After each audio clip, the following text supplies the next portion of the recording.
what's happening today inside our society. You speak to a Muslim, you remind them about Allah, everybody says, no, Allah will forgive me, Allah will pardon me, Allah knows what good deeds I do. You don't even pray, and you're talking about the good things that you do. And you're a person who cheats Allah subhanahu wa ta'ala, there's no point in saying, I don't cheat against people, I don't lie towards people, I don't commit anything wrong in my life. The biggest sin, the biggest crime, after shirk with Allah subhanahu wa ta'ala, to associate partners with Allah subhanahu wa ta'ala, is to disobey Him. Is to disobey Him, leaving the prayer. That's what we find inside this ayah. قَالُوا لَمْ نَكُمْ مِنَ الْمُصَلِّينَ. A person who abandons the prayer is heading towards Jahannam. We don't live in a Muslim environment, but you know, in a Muslim country, whoever leaves as-salah, فَقَدْ كَفَرَ. That person has committed disbelief. If you live in a Muslim environment, because we don't live in a Muslim environment, many people haven't been taught, praying isn't to do with somebody who's religious, who keeps a beard, who goes to the mosque, or is an elderly person, who comes at the age of 50, 60.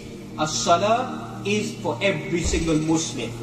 Every single Muslim has to pray 5 times a day when they get to the age of puberty, and they haven't lost their senses, they have the ability to comprehend and to understand, and their good health and state, they have to offer their prayers. As for many of our people in our society, we begin to think that salah is a cultural practice. That people, when you get to a certain age, or when you have the time, you have the space, you begin to offer your prayers. No.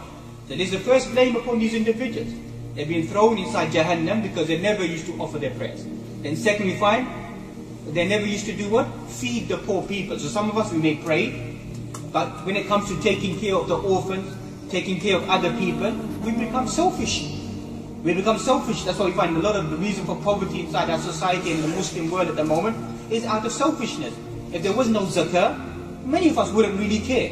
And even some of us, when it comes to zakah, we don't really want to pay it, we don't really want to give it, or we make excuses, or whatever it may be, we transfer the money to another account, or whatever it may be, playing these games with Allah subhanahu wa ta'ala. Or our transactions, you can begin to see how many of our transactions that are dealing are when it comes to money.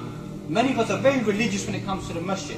When it comes to what's outside in the world, what's known as fiqhul mu'amala, about business transactions and working outside in society, what do we begin to understand then? We leave Islam then. We deal in riba, we deal in interest, we deal in haram, we do haram, we say, you know, oh, because we're living in the West, we have to earn a living. Who says that you have to do that? Who says you have to sell alcohol? Who said that? Who said you have to sell alcohol to get by? You can become a street cleaner, you can wash windows. Who's forcing you to sell alcohol?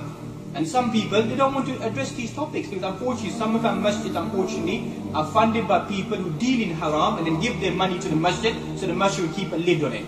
Be silent about it. Don't say anything about anybody because these people might get upset. Because many of our Muslims, unfortunately, their rizq is from haram sources, unfortunately.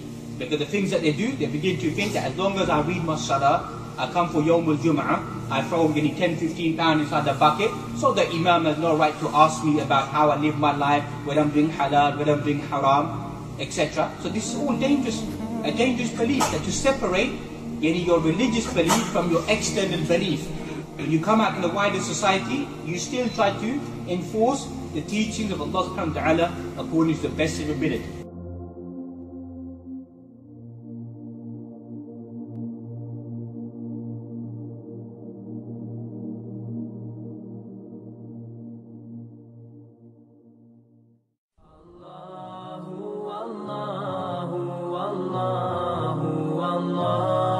Allahu, Allahu, Allahu, Allah, Allah.